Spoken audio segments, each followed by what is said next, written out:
Scott, Colorado State Senator. Thank you for joining the program today. Very honored to have you on the program. You're a published author now. It appears on the Federalist, and that's where I got your name from. But also being part of the legislative body that really had a firsthand account of, I believe it's Proposition 112, if my memory serves me correctly. And here on this program, of course, the people of the Crude life know that we've been following this rise of the cult of environmentalism for about 5 years now. And it's been very disturbing to see how the narrative has switched to the extremes that it has. And we've used the Colorado as an example with the new rules ushering in banning anywhere from 60 to 70% of the drillable oil leases, depending on which study you're looking at. It's bleeding into Wyoming in terms of some of the federal leases. We've got some judges, then the first time in history, banning the drilling on there. Oregon just passed in their Senate, I saw last week, a similar proposition that was going on in Colorado. And now you got two presidential candidates, Bernie Sanders, Elizabeth Warren, actively, openly saying that they'd like to ban oil and gas activity going forward if elected. It's part of their platform.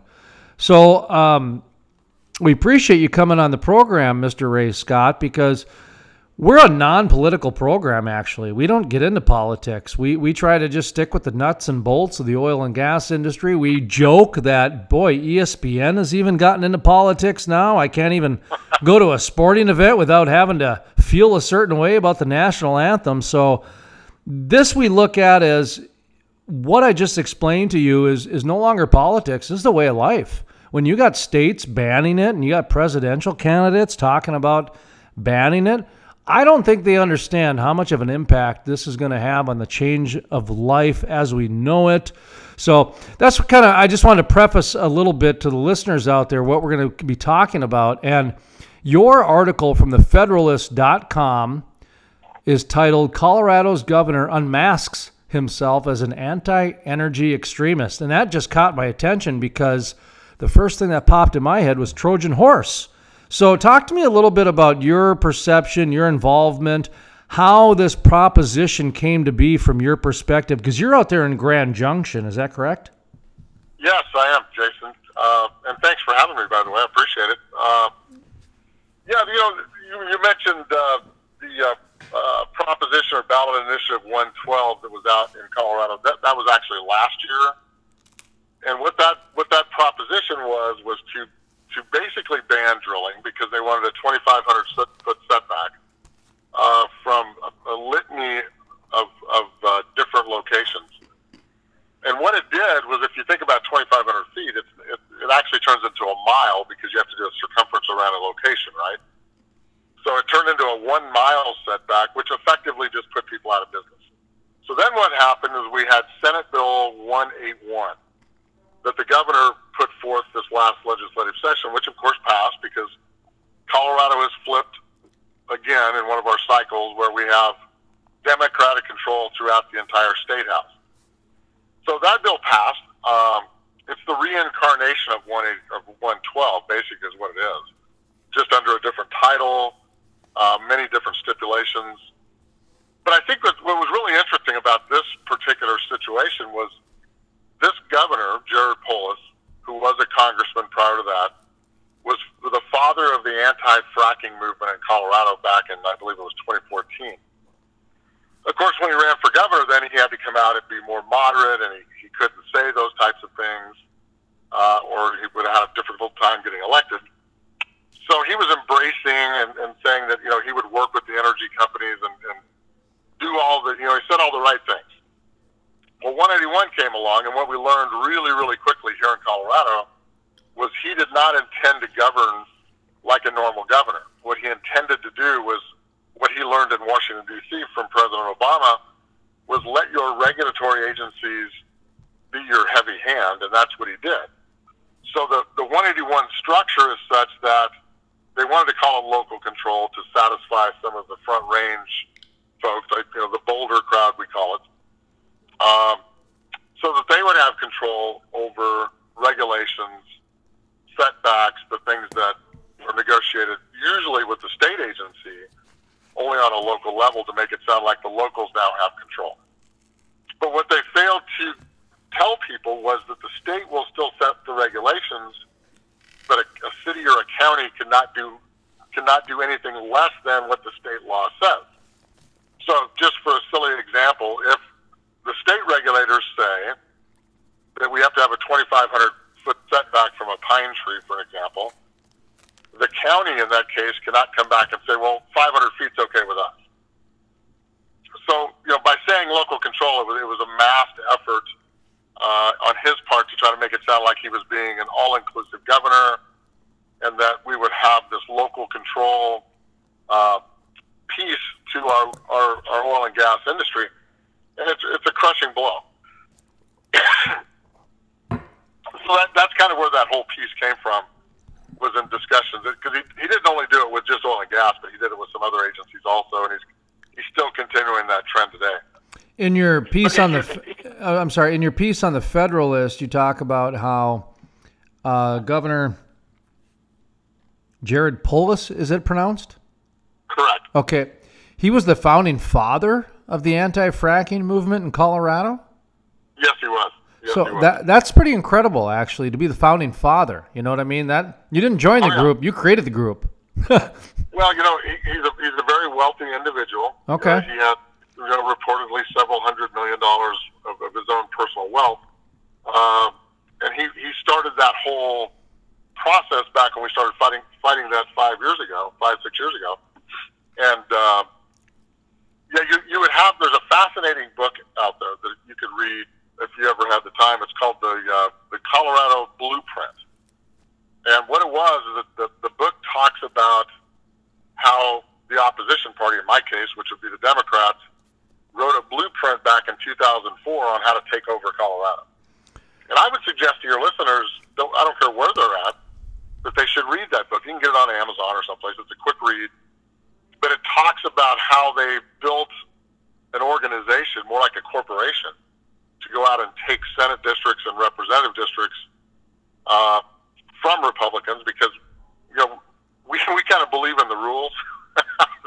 The other side doesn't believe in the rules so much. This is interesting to me because in our program, like I said, for the past 5 years, we've been covering this rise, and we call it the cult of environmentalism because, well, the average environmentalist. Okay, I don't know how old you are, but when I was a kid, there was an actor named Ed Begley Jr. And he was a crazy actor, and he would drive around in a garbage-powered car, and he would talk about biomass, renewables. He was walking the walk. He'd chain himself to a tree, these types of things. I had respect for him, at least. I might not agreed with everything he talked about, but the guy was driving around in a garbage-powered car. More power to him. I don't want to do that, but good for you. Great. Sure. So, well, I think one of the things that... But I was going to say, today's environmentalists, they don't do that. All they do is they text and they troll and they drink their Keurig coffee, and they don't actually really do much to solve the problems. They just sit around and point fingers. So we've been tracking this for a while, to the tune to where we're seeing almost this Orwellian type doublespeak happen. And now when you mentioned Colorado Blueprint, boy, that just really validated what we've been trying to say here. What we've been saying is that you have to take a look at the smoking ban. When you take a look at, like in North Dakota, we had a smoking ban, and it happened in a lot of other states. It became a blueprint, meaning that they took the way of public safety, and public health, women and children, and you did all the right different things that'll get to the politicians and it'll get to the public, and that's how you create a ban. That's what I saw with Colorado. I saw what they did with the smoking ban a lot, not identical, but enough similarities to where it was a blueprint. Now that I see there's a Colorado blueprint, that's amazing to me. Anyway, sorry, I just wanted to validate what you were talking about to the listeners, that you and I, we ended up in the same place. We took different roads, but we ended up in the same place. Yeah, really, and if somebody wants to read that book, what they're going to see is a group of 4 incredibly wealthy Coloradoans, Jared Polis, our governor, being one of them, wrote this blueprint, and they enacted the blueprint, and and lo and behold, he's now our governor in 2018. So they went full circle with this. It took them, 14 years to do it, but they did it. And I would suggest to your listeners that this isn't just a Colorado problem. That yes, people in New Mexico and Utah and Wyoming and Montana, the Dakotas, need to be concerned about these things, because it's almost a religion, right? I mean, if these folks they've learned how to hit those emotional triggers without any logic whatsoever. It's funny you use the word religion, because we used the word religion up until 2 months ago, when we started becoming what we're doing is we're taking the narrative back. And one of the ways that we want to take the narrative back was we had to switch the word religion to cult, because, religion is almost, all of a sudden, quickly the argument can become about something else really quickly. I know. And I know that's not what you were trying to do there and everything, but I wanted to point that out, that, actually when people go back and listen to the past interviews, and I've written stories called The Religion of Environmentalism, because people are blindly following it. It is incredible the way that people's passion has risen to the, like I said, we called it the religion because the only other passion that we saw that strong was religion. And so that's why so anyway, we switched it to cult because a little more crazier. Absolutely. Anyway, sorry to interrupt you on that one, but I was laughing at that, going, here he used the word that we were using for a long time, because it's true. But it is. And let's get back to the point at hand here, which is there is a lot of misguided facts, and I'll say it on both sides. However, the one that I believe that is really misguided is this whole movement to ban oil and gas, because it's done on a lot of false science and a lot of just propaganda overall. And I don't necessarily believe that the average person has an understanding of how much involvement oil and gas has on a day-to-day basis, from the cafe owner to the window dealer to the car dealer. You know what I mean by that? Oh, absolutely. And I think the other problem we're dealing with, too, is that, again, we don't know how old each other are. I'm not going to tell you because I'd embarrass myself. But as you look at these millennials, I still haven't figured out that age bracket. It's either 18 to 30 or 18 to 50. I'm not sure what it is anymore. But that group of people they don't understand that if you go back in history, not that far, about 80 to 100 years, when you start talking about climate change, I actually did a speech in our chambers one day and got all kinds of criticism from that younger group, because I was talking about reverse climate change. Because if you went back 100 years, you went back 80 years, our air quality was terrible. We had all kinds of issues with water pollution and all types of things were going on. And the oil and gas industry, they'll admit they were part of the problem. But look how far we've come in that last 80 years. The big cities like where I have to go to, Denver all the time, used to just have a brown cloud over the top of it. It's gone. Once in a while with an inversion or something, it'll pop up. But we have done so much within the oil and gas industry and other industries to clean the air, to clean the water, to advance all types of things, medical devices, medicines, everything that you can imagine. And people don't talk about that. Everybody's afraid of talking about the reverse effects of climate change. We're in a hell of a lot better place than we were 80 years ago. Ray Scott from Colorado is our guest from the Grand Junction area. What district exactly? Senate District 7 is what we call it over here. Senate District 7, Grand Junction. Of course, they're a big natural gas provider. Is that correct? I love Grand Junction. Actually, Rifle. I stop there usually and have lunch and sit down by the river and enjoy myself, or Fishhook Lake if I've got the time. Hanging Lake. And anyway, one of the things I did want to mention to you is you'll get a kick out of this. I wasn't planning on bringing it up during this interview, but the Crude Life has actually sponsored Johnny Green, who went on to become the Earth's champion, because we loved his message. His message, he's gone on to win the championship as the greatest environmentalist on the planet. And his message is quite simple, that the energy industry right now is the leader of the environmental movement on the planet. And what he means by that is what we just talked about, how the average environmentalist now is a texting, trolling, which, by the way, cell phones are the #1 polluter on the planet. Number two. Oh, yeah. Yeah. Number two is that the oil and gas industry has done more for reclamation and the land and bringing back native plants and getting rid of invasive species than anyone else on the planet. And I'll tell you what, we love his message. So he's actually going around talking to people about it. He's got a championship belt and everything about how the oil and gas industry is changing, is saving the planet. They're the leaders of it. And that's what I meant by we're actually taking this is a paradigm shift. We're taking the narrative back because what you're talking about is right. 100 years ago, there was an issue, but the responsible leaders that I believe the oil and gas industry is, because I think they're the last bastion of capitalism left on the in the economy. They're the last ones that not only pay their fair share of taxes and fees and regulatory fees, and sorry to use fees twice, but they pay more than their fair share when it comes to those things. And they usually have enough money to give to the local softball team, so they have uniforms, and the church has a bake sale. They seem to always, in Watford City, they just donated $200,000 to make sure that the birth wing has correct equipment so that Watford City, in their 300% growth, can have babies now. That's another underreported story, is how much they get taxed, and then they turn around and continue to evolve and empower communities. So that to me is some things that I think really get undersold. And the fact that they're now leading and becoming these environmental champions is amazing.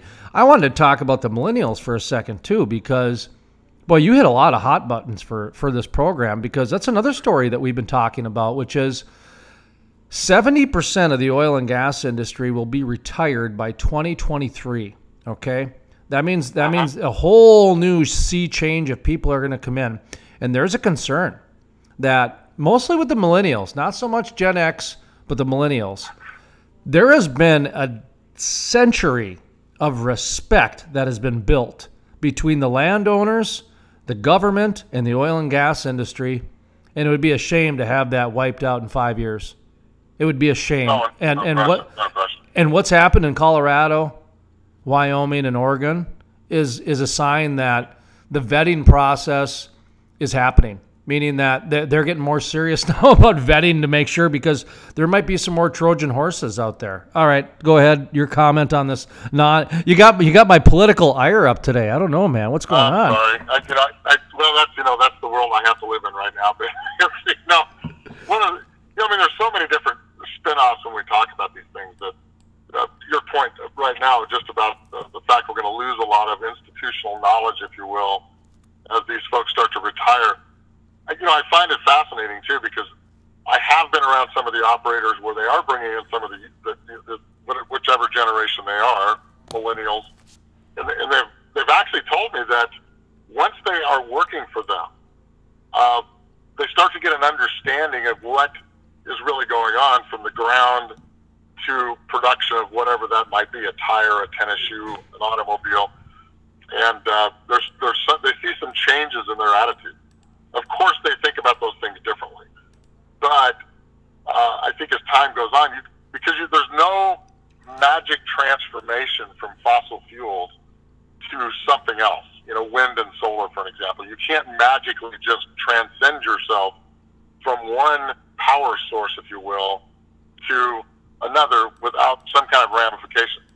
Now, that said, where they see the change is in their wallet, because if your power and your utility bill and your gasoline and all the things that you buy start to quadruple in price, then it hits you, right? And it's always about the money, right? So if people learn that their wallet is going to be impacted, in my case in Colorado, the oil and gas industry brings about $34 billion a year to Colorado's state economy. That's a massive number. It employs 250,000 people in our state. That's a huge number of people that are impacted. And if you start to mess with people's wallets and they realize that some service or something is going away and some governor is going to have to raise a tax or a fee, that gets people's attention. And I think that's an area where we can really make hay if we really start breaking down the numbers and just, figuring out how much people really want to spend on, say, renewables, for example. Our governor has also said we're going to be 100% renewables by 2040, I believe it is. You and I know, and people in the industry and people with common sense understand that's not practical and it's not economically feasible. It just doesn't work. But I'm afraid some people are going to have to find that out the hard way, right?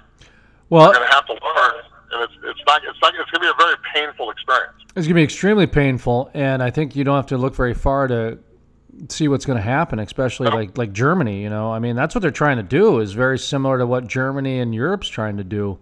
And we had Dr. Lauren C. Scott on, economics, professor at Louisiana State. For 40 years, he's written the forecast for the state for oil and gas. He speaks on a number of different economic and energy issues, including, BP and Exxon and that sort of thing. So the guy knows what he's talking about.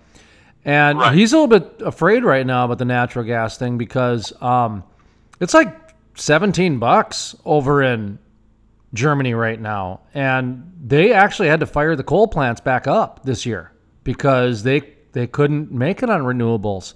Yeah, they got a lot of great stories and a lot of good PR, but after that happened, they got to fire up the coal plants in order to keep people happy again because it's getting really expensive out there.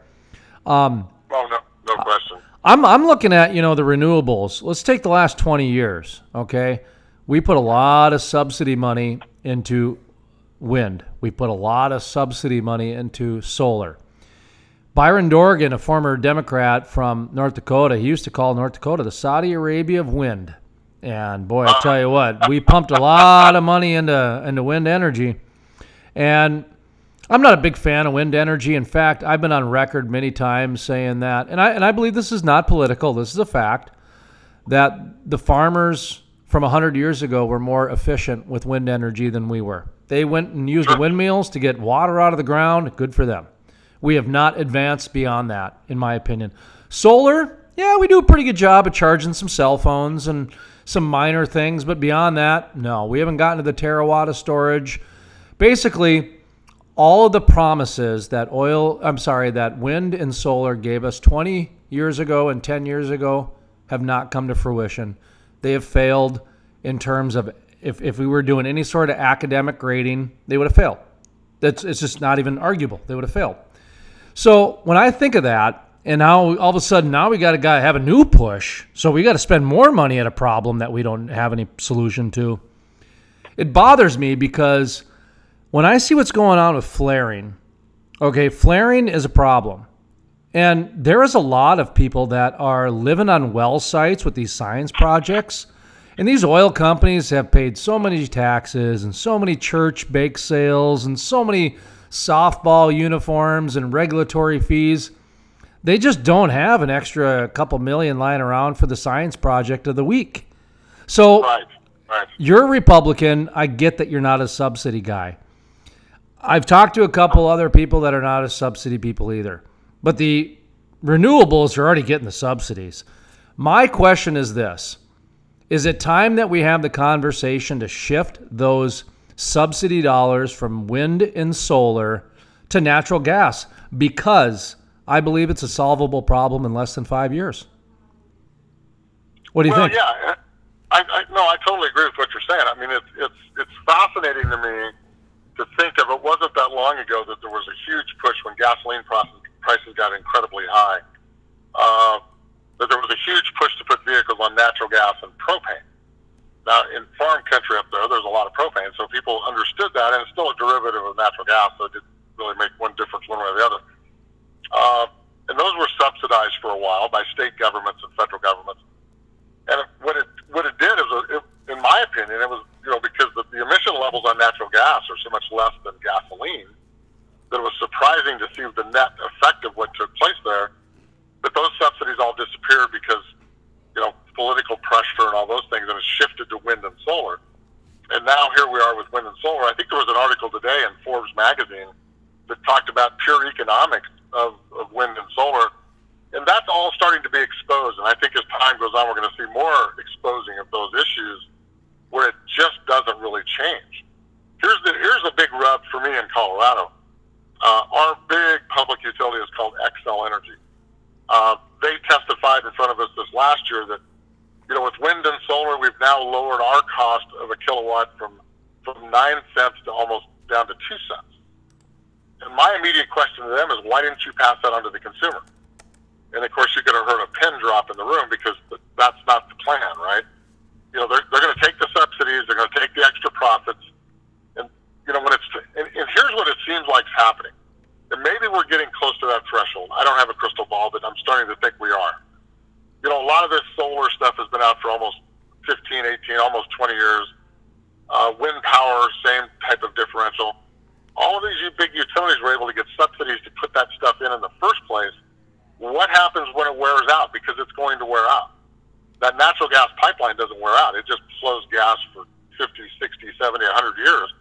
But when they have to take money out of their pocket with no longer having a subsidy, or to fix those degraded solar panels, is that where the rubber hits the road and things start to shift? I don't know, but I suspect we could have a big issue coming here in the near future. Ray Scott with us, State Senate District 7 in western Colorado, the Grand Junction area. Now, Grand Junction, is that primarily natural gas, or do you guys have some old school wells up there cracking oil? We're probably 95% natural gas, west of the Continental Divide, west of Denver. East of the Rocky Mountains is oil. But most of the natural gas we have out here is a very dry gas. Matter of fact, I don't know if you've heard of this. You could Google this one. It's called the Jordan Cove Project. We're waiting on a FERC approval right now because we have the pipeline infrastructure that goes up into Wyoming and then goes towards Oregon. In a little town called Coos Bay, Oregon, they're waiting for approval to build an export facility for LNG. A good majority of that gas will flow from western Colorado to Coos Bay, Oregon. There's already contracts that have been signed by the Taiwanese, the Japanese. I believe the Chinese are involved, and some of the Polish bloc countries. Lithuania is interested, to your point earlier, about $17 per thousand cubic foot of gas. When natural gas in our part of the world, and probably in yours as well, is about $3 per thousand cubic feet, you don't have to be an economics major to figure out that it's going to work. Those numbers are just huge. And it's a geopolitical question too, right? I mean, how much natural gas supply do we want Russia and other countries to be supplying to people that need it? Shouldn't we be that supply to our friends versus somebody that's not their friend? Vladimir Putin's had a blast turning the valve on and off to Poland so that they can either have fuel or they don't have fuel. I think those are all those interesting things that kind of all connect in the cogs of the wheel that people don't think about. The other part of this, the other part of the argument that I absolutely love is, or the part of the conversation, I should say, is the oil companies, they don't really like to talk about this too much, but all that flared gas, these mineral owners are not receiving a dime.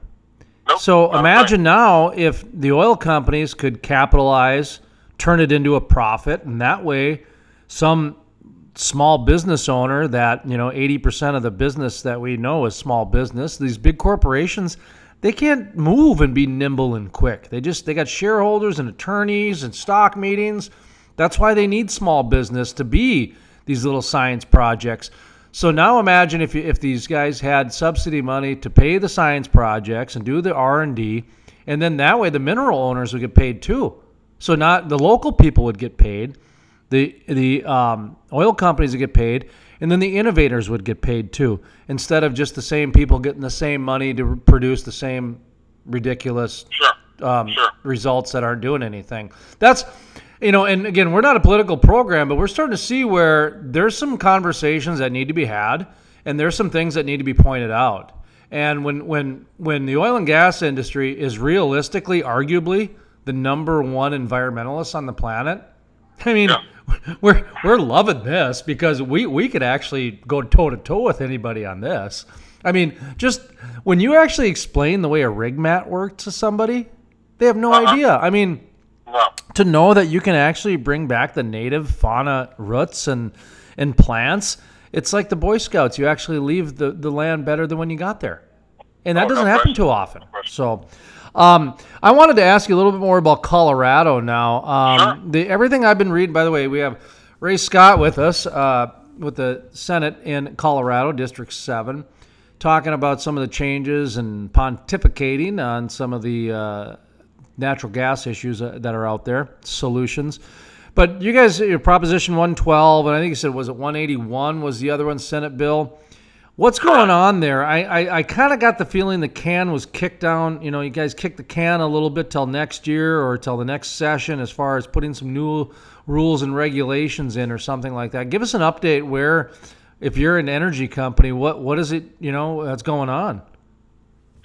Well, basically what they did by restructuring things with 181 is they completely changed an independent commission, which was appointed by the governor, and past governors have always appointed an independent group of people, and you've got to have, downhole, if you will, in the industry experience, and you've got to have surface knowledge or environmental knowledge.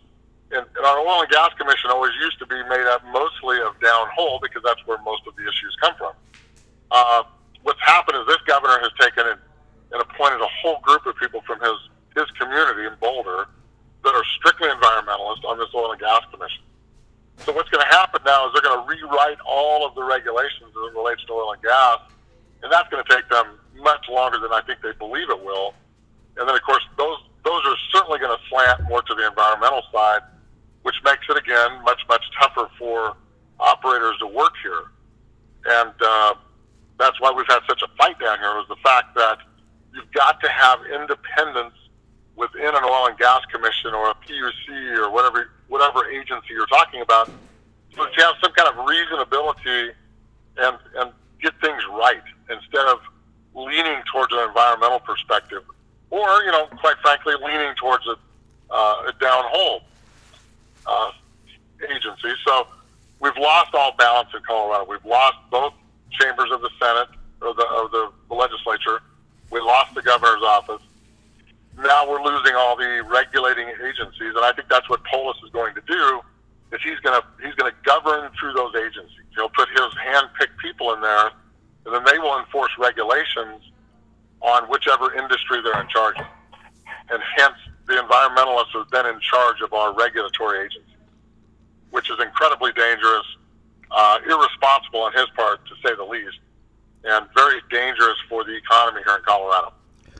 How did the industry get so political? I mean, I know that when I would stay in hotels in Fort Collins, Grand Junction area, Denver, I'd go and I'd mingle in the breakfast bar down in the morning, that sort of thing, or maybe the bar at night, maybe have a spritzer or something like that and wind down. And it was amazing. People, when I'd ask them what they do or whatever, they would look over their shoulder before they say the oil and gas industry. And they were in Colorado, and this was like 3 years ago. I started noticing that. And I think the key thing that I would throw out there is the word lawsuit. Because what happened was the Wild Earth Guardians and Earth Justice and the Sierra Club figured out a very strategic way to create, havoc in the industry, and that was to sue them for anything and everything that they could find. So if the BLM, for example, sold off some acreage, they would immediately file lawsuits against the operators to try to stop them from producing on BLM property or public lands. You don't have too much of that in North Dakota, but we're about 70% in my county of public lands. Of course, then you got a president by the name of Obama that came in and put his foot on the throat of the production industry. So those things coupled together, I think, started that ball rolling. So now anytime you see some kind of a decision that comes out, there's immediately lawsuits filed to try to stop the operation or stop the sale of a particular piece of property or a regulation change. They've figured out the magic of a lawsuit. And what's amazing is when you find out about these people, it's like one attorney in one office sitting in Denver, Colorado, or Bismarck, or wherever they might be. They're not some organization with 10,000 people working in the building. It's one attorney, one office, easily files lawsuits to stop and create as much havoc as possible. So, we'll have to see how this goes forward, but right now, the Trump administration has been doing, I think, a pretty good job of getting the regulators pulled back at the federal level. I think they could do more, quite frankly. And I believe you have a congressman. Didn't he become a senator? I can't think of his name off the top of my head. I met him. Oh, yeah, Kevin Cramer, Senator Kevin Cramer. Kevin. Yeah. He actually came to Grand Junction and did a speech for us down here. Oh, no kidding. We need those guys to step up, as always. I mean, the U.S. Congress is what it is. But we need them to step up and be harder, and we need the Trump administration to be even more bold than he is today on regulation. I think that would help push that back. I guess what surprises me is, like I said, we try to be non-political, and we were for a long time. And well, I'm not helping that cause, am I? No, well, we're enabling it. Like I said, it's the environmental part. Now the fact that you've got two presidential candidates in a state, it's beyond political. It's reality. It's just reality. Sure. So we're okay talking about this, but what we don't understand, in North Dakota, it's a little bit different. We're a smaller state because the Republican Party basically got behind the oil industry. And as well as I do, the oil industry for a long time, part of their strategy was to be very tight with government officials. That was part of their strategy. And after reading your Federalist story, I see where the flip of the switch and the Trojan horses and all that stuff is happening, to where they are starting to infect and change government by not being so honest and having some trickery plans and a long con, if you will. And and this is happening. This is just happening. But like in North Dakota, for example, we had the DAPL protest, and that turned really ugly. I mean, I heard from a lot of people that was as big as a black eye as the BP oil spill. We had our officials shot people with rubber bullets and sprayed them with water. And what did the other side? They had disabled veterans support them in Hollywood. So you're not going to win that public relations war. Thank God they left that trash behind. Otherwise, as protesters, I mean, they showed their true colors, and that was great. They showed what they were. They were about the attention, not about the cause. And because of that's how it happened. But my point is that in North Dakota, the Republicans basically got behind the oil industry. And so whenever somebody started arguing for the oil industry, it just gun control and abortion control got lumped into it. And did that happen in Colorado? Did it become that polarizing of a Republican Democrat issue? Because I'm just wondering why more Democrats are not on board with the oil and gas industry, because it does help people out of third world conditions. I mean, just to be very basic. How did it get so political is what I'm getting at. I get it in North Dakota, but in other states, how did it get so political? Well, I think it was very similar to what you're talking about. I mean, it was, we have some similarities between the states, and I think that's what started all of us down that trail. How do we get out of that? I think, again, it's going to take time, and it's going to be a realization on some people's part. And maybe we're starting to see a little bit of that now, where they realize just how important, fossil fuels are as a whole. And again, as the cost increase, people are going to feel that, and they're going to react to that. What did Bill Clinton, what was his old saying? It's the economy, stupid. That type of thing, that kind of an attitude going into the next election cycle.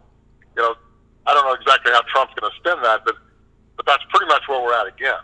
It's the economy, stupid, and what's driving that economy. When we start to see things that are popping up on the radar, that the U.S. is now number 1 or number 2 in oil production and exports in the world. I mean, that's a stunning statistic that people need to, they're shocked to find those things out. And those again, the economic impacts of those things are phenomenal. And as people start to see that, I think they'll start to retreat a little bit from those positions. We're never going to gain everybody's trust, if you will, because I think it's now become somewhat of an industry, right? It was a movement, and now it's turned into this industry. And I think people are starting to kind of see through the political drama of everything, and seeing that it's really about people.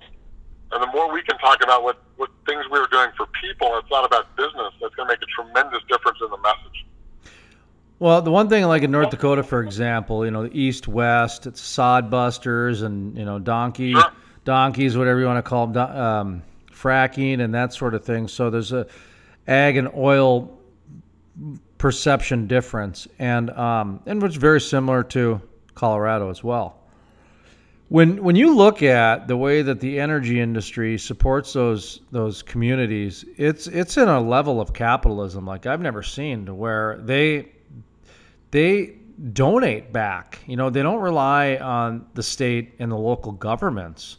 They would like that. That would be great. But at the end of the day, so often these local communities that are reliant on the oil and gas industry, they get left behind by the state governments because of the boom and bust years or whatever. I don't know. But at least in North Dakota, it happened to where these energy industries had to continually give back to that area.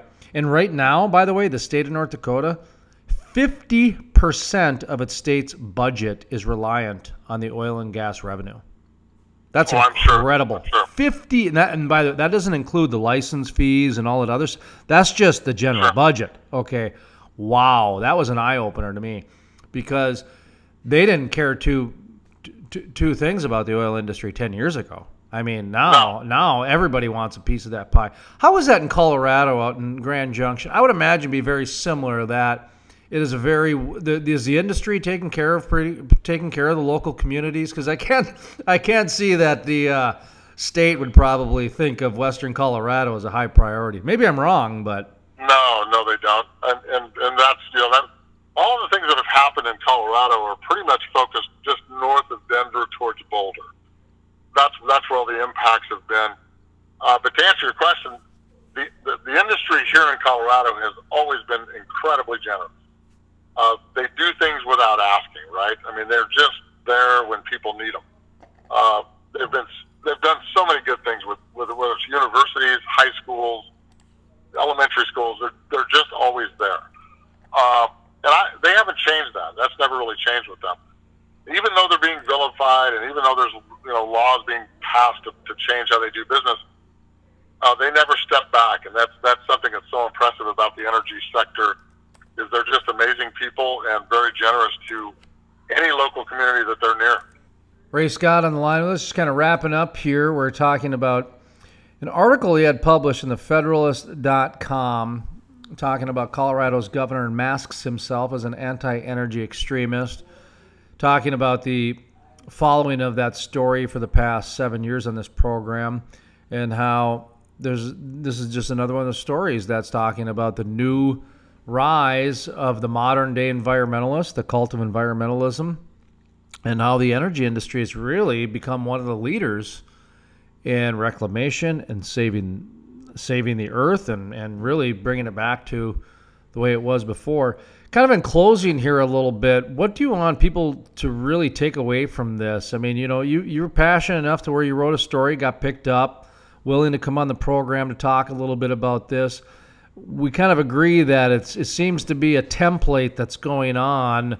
You know, I mean, it almost seems like you're kind of, you know, a little bit of a warning you want to give people, but I won't say that unless you want to say that. So I'll just give you kind of the final thoughts to kind of take this whatever direction you want. If there's anything you want to reiterate, anything we left out, just kind of the floor is yours, sir.